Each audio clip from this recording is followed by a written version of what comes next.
Frankie, just come on back. Come on back. Certain things in your world can change in an instant. When you're dealing with a product which is going to be picked up and used by other businesses, the challenge is to build in their timeframes into your short timeframes. Because you can suddenly find everything that we built people don't like, or, oh shit, someone's just beat you to market. Well, if it's going to take me a year to get a partner on board, when do I need to start talking to them? Well, you know, sometimes you look at what's going and the pace you're moving at and go, geez, I should have been talking to them 6 months ago, and you've got to quickly catch up. We can understand the problems that we each have to deal with. She's good at getting into the kind of proper business discussions that really addresses the large set of the problems, and I can focus on the technology, which is quite a large problem in itself. It's a great way to split the roles and come together for a whole solution. There is an opportunity cost. The list of things is a mile long, and there's conversations with other people that you could perhaps be having. But there's also a lot of opportunity, and then I guess it's about doing that until you figure out, well, what way is it going to go?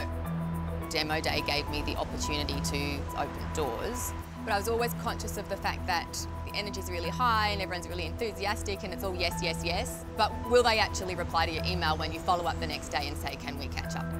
Both of us have families. You've got a limited amount of time in the week. It's always a challenge of how do you invest your time for results.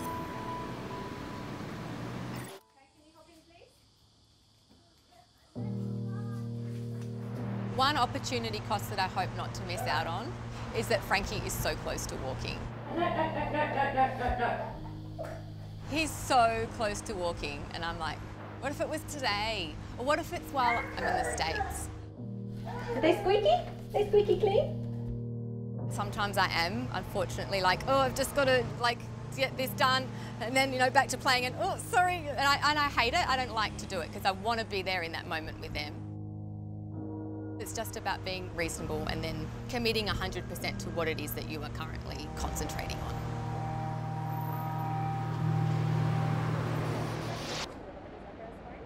Coming from that science and academic background where it's all about rigour, proper methodology, and to make sure that everything's done in a certain way to get results that are actually meaningful and accurate, that takes time. I have to push myself to just make a decision, get on it, faster than I naturally would like to, because I know if I don't, things potentially may not work out. It is great for us to be here at SunSuper in Sydney off the back of an incredible demo day. How do you make sure that you take those conversations and turn them into the kind of traction and partnerships and pilots that you're looking for? So it's gaming mathematics, it's like dating. It's those other people that are going to endorse you and take you up the chain. Am I going to go global and how do I do that? Remember that a network and a relationship is a two-way street, so don't be afraid to ask questions. Whether it's going to be the right fit, do we share the same values? Investors are going to see so many other people that are lined up as part of their week. It is about being memorable. It's good to have a group of people that you can work with on your pitch. The fact that you can speak tech is a massive card in your back pocket. It's about what's the problem I'm going to solve. Spend a lot of time creating a problem for them. And this is what you're going to get out of it. And if you can teach them in the first meeting, then the second meeting you can sell. Then if you can find that sweet spot and there's trust and you get agreement, then the world's your oyster. Before we were even funded and even part of the official SheStarts program, we'd already started conversations with them. SunSuper isn't based in Sydney, and so at some point you need to just show some respect and go up.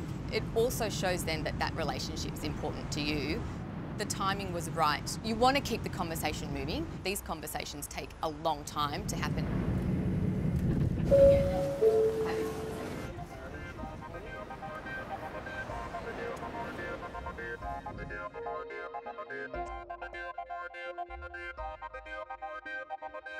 So today, it's kind of like we've been dating for a long time and we have to have the conversation, are we going to go steady? Like, is this a long-term thing? Do you want to see me again? Are you seeing other people? Today's just probably a nice segue to get a sense for whether we're going to go down that path or not. app like longevity connected with your brand, and if people are apathetic about super, then connecting it directly might actually not be a good thing. That's tough.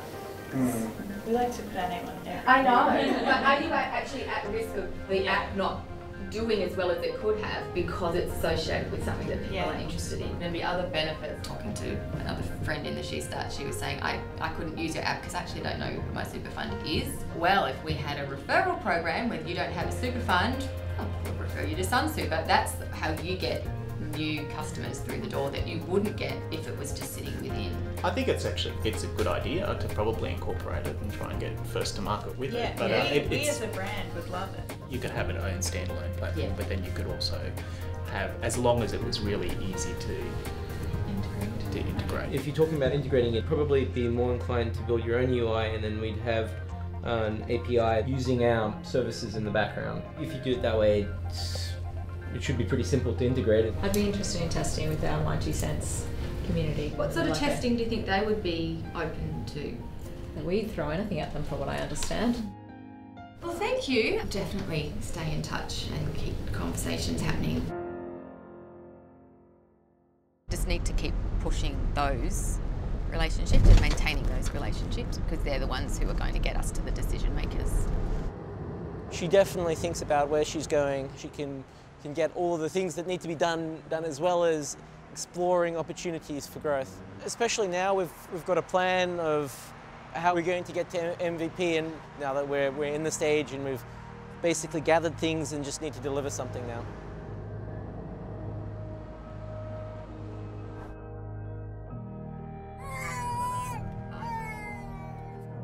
You do realise that you're sacrificing things.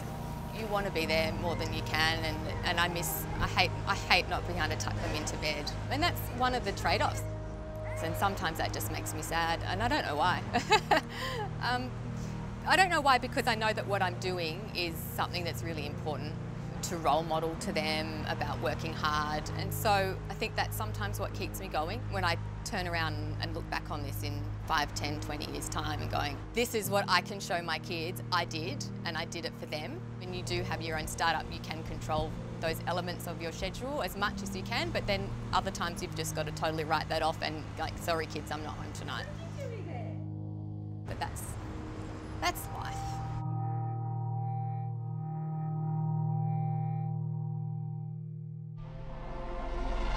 I've had imposter syndrome for years. Definitely comes in waves. Can we do this? Like, is this possible? It's hard to ignore that Maddie and I are the youngest founders here. Where do you even begin? And you can just see that she's suffering. I do feel like the underdog all the time, but that doesn't have to be the end of our story. Remember what it is you're doing. The fears.